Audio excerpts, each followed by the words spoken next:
নমস্কাৰ বন্ধুসকল আসাম পুলিচত পুনৰ মুকলি পাইছে 5000টা পোষ্ট আপোনালোকে কিদৰে এপ্লাই কৰিব স্টেপ বাই স্টেপ মই এই ভিডিঅ'টোৰ জৰিয়তে বুজাই দিম আপোনালোকে যদি মোৰ চেনেলত প্ৰথমবাৰৰ বাবে আহিছে তেনেহলে চেনেলটো প্লিজ সাবস্ক্ৰাইব কৰক সাবস্ক্ৰাইব কৰাৰ লগতে বেল আইকনটো প্ৰেছ কৰি অন কৰি ৰাখিব যাতে আমি যিকোনো ভিডিঅ' আপলোড কৰিলে আগতীয়াকৈ নটিফিকেশ্যন পায় তো বন্ধুসকল মই আপোনালোকক ইয়াতে কিছুমান তথ্য দাঙি ধৰিম এইখিনি তথ্য আপোনালোকৰ কাৰণে বহুত ইম্পৰ্টেন্ট স্কিপ নকৰিব পোষ্টসমূহৰ বিৱৰণ দিবলৈ ওলাইছো পোষ্টসমূহ আছে constable AB UP commando SI sub inspector sub officer আৰু ইমাৰ্জেন্সি ৰেস্কিউ টোটেল পোষ্ট আছে 5000 কোৱালিফিকেশ্যন বিচাৰিছে 6 পাস 10 পাস 12 পাস আৰু গ্ৰেজুৱেচন আৰু ইয়াৰ এপ্লিকেশ্যন ফিজ সম্পূৰ্ণ ফ্ৰী হ'ব ষ্টাৰ্টিং ডেট মানে আপুনি আবেদন কৰিব পাৰিব 7 অক্টোবৰ 2023 ৰ পৰা আৰু অক্টোবৰ মাহতে লাষ্ট ডেট ৰাখিছে হয়তো পৰৱৰ্তী এক্সটেন্ড কৰিব পাৰে ডেট আৰু ইয়াতে কিছুমান দৰকাৰী কথা উল্লেখ কৰিছে যেনে 6 পাছৰ কাৰণে হয়তো সাফাই কৰ্মচাৰী টেইলৰ আৰু ড্ৰেছাৰৰ কাৰণে পোষ্ট ৰাখিছে এডুকেশ্যন কোৱালিফিকেশ্যন 6 পাছৰ পৰা গ্ৰেজুৱেটৰ লৈকে আপোনালোকে এপ্লাই কৰিব পাৰিব আৰু ইয়াতে দিছে এজ ৰিকুৱাৰমেন্ট সাব ইন্সপেক্টৰ আৰু সাব অফিচাৰৰ কাৰণে 20 বছৰৰ পৰা 24 বছৰৰ ভিতৰত হ'ব লাগিব একৰ্ডিং টু জানুৱাৰী 2023 বৰ্ষলৈকে আৰু কনষ্টেবল হলে 18 পৰা 25 বছৰ হ'ব লাগিব সেম 5 জানুৱাৰী 2023 বৰ্ষলৈকে আদাৰ্সৰ কাৰণে দিছে 18 পৰা 40 বছৰৰ ভিতৰত 1 জানুৱাৰী 2023 ৰ ভিতৰত 18 পৰা 40 বছৰ হ'ব লাগিব তেতিয়াহে আপোনালোকে এপ্লাই কৰিব পাৰিব নেক্সট এতিয়া হিছো এজ ৰিলেক্সেশনলে ওবিসি বা এমওবিসি হলে 3 বছৰলৈকে আপোনালোকে বয়স পাৰ হলো 3 বছৰ অধিক হলো পাৰিব আৰু এসসি এসটি 5 বছৰলৈকে দিছে এক্স সাৰ্ভিসমেন 3 ইয়াৰ্স লৈকে দিছে এতিয়া হিছো মেইন ইম্পৰ্টেন্ট পইণ্টলৈ আপোনালোকে ইয়াতে স্ক্ৰিনশ্বট মাৰি ৰাখিব পাৰে স্ক্ৰিনশ্বট মাৰি ৰাখিলে আপোনালোকে 7 তাৰিখে কিদৰে এপ্লাই কৰিব এইটোতে মেইন পইণ্টখিনি আপোনালোকে প্ৰথমতে ভিজিট কৰিব SLPRB পোৰ্টেলত slprb.assam.in ত গৈ পেলাই আপোনালোকে পেজটো খুলি ল'ব খোলাৰ পাছত আপোনালোকে তলফালে লিংক পাব লিংকত গৈ পেলাই অনলাইন লিংকত গৈ পেলাই কিদৰে এপ্লাই কৰে ইয়াৰ ওপৰত এটা ভিডিঅ' বনাই দিম বাৰু ইয়াতে গোটেই ডিটেইলছখিনি দিয়া আছে নেক্সট আহিছো required documents for online application এতিয়া আপোনালোকক অনলাইন এপ্লাই কৰিবলৈ ডকুমেন্ট কি দৰকাৰ হ'ব পাসপোৰ্ট সাইজৰ ফটো লাগিব ম্যাক্সিমাম 200 KB তাৰ পাছত signature maximum 100 KB admit card HSLC তাৰ পাছত পাস সাৰ্টিফিকেট HSLC বা হাই সেকেন্ডাৰী এইবোৰ আপোনালোকে গুটেখিনি চাই ল'ব কাষ্ট সাৰ্টিফিকেট যদি আছে লাগিব কিন্তু মোস্ট ইম্পৰ্টেন্ট এমপ্লয়মেন্ট এক্সচেঞ্জৰ কাৰ্ডটো লাগিবই আপোনালোকে যদি নাই কিদৰে বনাই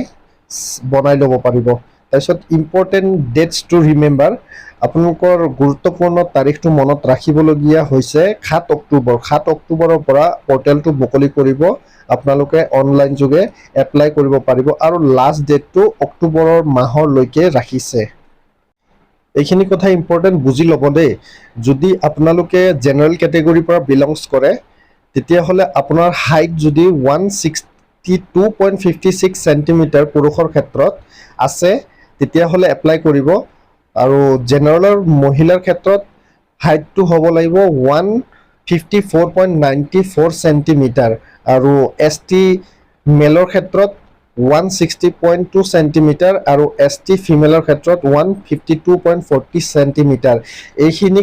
আপোনালোকৰ যদি উচ্চতা আছে তেতিয়া হলে এপ্লাই কৰিব পাৰিব যদি উচ্চতাটো মেচ নহয় তেতিয়া হলে আপোনালোকক ৰিজেক্ট কৰিব এতিয়া চেষ্টৰ ক্ষেত্ৰত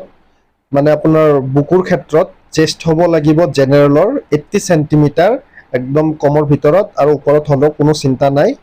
এসটিৰ ক্ষেত্ৰত 78 centimetre category expanded general OBC 85 centimetre ST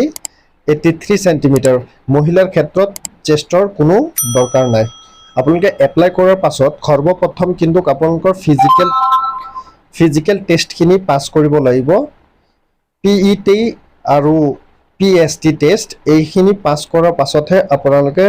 written এক্সামৰ কাৰণে কোৱালিফাই হ'ব বন্ধুসকল এইখিনিতে এটা সৰু ৰিকুৱেষ্ট এতিয়াও যদি মোৰ চেনেলটো সাবস্ক্ৰাইব কৰা নাই প্লিজ সাবস্ক্ৰাইব কৰক আৰু শ্বেয়াৰ কৰিবলৈ নাপাহৰিব, শ্বেয়াৰ কৰিব যাতে আপোনালোকৰ ৰিলেটিভছ নেবাৰ সকলোৰে সহায় হয়। এতিয়া আপোনালোকে এপ্লাই কৰাৰ পূৰ্বে ধৰক আপোনালোকে প্ৰেক্টিচ কৰি আছে ৰানিঙৰ কাৰণে। মেলৰ ক্ষেত্ৰত 14 মিনিট দিব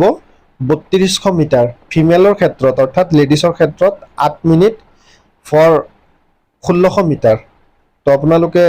ৰাতিপুৱা সোনকালে গধূলি ধুনীয়াকৈ প্ৰেক্টিচ কৰক যাতে আপোনালোকে একেবাৰে ছাকচেছ হয়। কাৰণ বৃহৎ পোষ্ট দিছে, 5000 পোষ্ট দিছে যদিও এপ্লাই কৰা কেণ্ডিডেট কিন্তু বহুত থাকিব। আপোনালোকে এইটো ফাৰ্ষ্ট ক্ৰাইটেৰিয়া পাৰ কৰিলেহে ৰিটেন এক্সামত যাব পাৰিব। নেক্সট লং জাম্প দিছে মেলৰ ক্ষেত্ৰত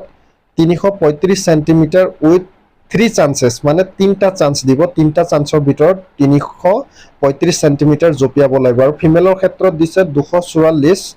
চেণ্টিমিটাৰ, 3টা চান্স। এই 3টা চান্সৰ ভিতৰত কোৱালিফাই হ'ব লাগিব। গতিকে প্ৰেক্টিচ কৰি থাকক, অভিয়াছলি ছাকচেছ হ'ব। ইয়াতে কৈছে মেল কেণ্ডিডেট যিসমূহ মানে আৰ্মব্ৰাঞ্চত এপ্লাই কৰিব তেওঁলোকে চিন আপ মাৰিব লাগিব, অৰ্থাৎ ওপৰত বাঁ বন্ধা থাকিব, হাত দুখন মানে আগফালৰ পৰা লৈ পেলাই চাৰিবাৰ চিন আপ মাৰিব লাগিব, তেতিয়াহে কোৱালিফাই হ'ব পাৰিব। তো কাইণ্ডলি প্ৰেক্টিচ কৰি থাকিব। এতিয়া আহিছোঁ syllabus and exam pattern for Assam police constable post. এতিয়া চিলেবাছসমূহ কিদৰে আহিব, ৰিটেন এক্সাম দিব লাগিব, types of exam OMR based written exam হ'ব, অফলাইন এক্সাম হ'ব, টোটেল মাৰ্ক থাকিব 45 আৰু টোটেল কুৱেশ্যনো থাকিব 45, কিন্তু সময় দিব 90 মিনিট। আপোনালোকে পৰীক্ষাত আছামিজ, বাঙালী, বড়ো আৰু ইংলিছত লিখিব পাৰিব। এতিয়া আপোনালোকে ৰিটেন এক্সামৰ বাবে কিদৰে প্ৰিপেয়াৰ হ'ব ইয়াতে চিলেবাছো দি দিছে। এলিমেণ্টাৰী মেথ আৰু এৰিথমেটিকত থাকিব SCF, LCM et cetera et cetera. General ইংলিছত, মেথছত আৰু অন্যান্য ছাবজেক্টৰ কাৰণেও মই ভিডিঅ' বনাম। চেনেলটো ছাবস্ক্ৰাইব কৰি ৰাখিব আৰু বেল আইকনটো প্ৰেছ কৰি ৰাখিব, আপোনালোকে নটিফিকেশ্যন পাই থাকিব। আৰু তাৰ লগতে ৰিজনিং থাকিব, আছাম ৰিলেটেড টপিক থাকিব, general awareness, general knowledge and current affairs. এই গোটেইখিনি ছাবজেক্টৰ ওপৰতে মই ভিডিঅ' বনাম। আগতো মোৰ ভিডিঅ' আপলোড কৰা আছে, আপোনালোকে মোৰ ইনবক্সত গৈ পেলাই চাব পাৰিব। পাৰ্ট বাই পাৰ্ট মোৰ ভিডিঅ' বনোৱা আছে। তো বন্ধুসকল, আজিলৈ ইমানেই অন্ত পৰিল। যদি ভিডিঅ'টো ভাল লাগিছে প্লিজ লাইক কৰিবলৈ নাপাহৰিব আৰু কমেণ্ট কৰি পেলাই আপোনাৰ প্ৰতিক্ৰিয়া নিশ্চয় জনাব। জয় আই অসম।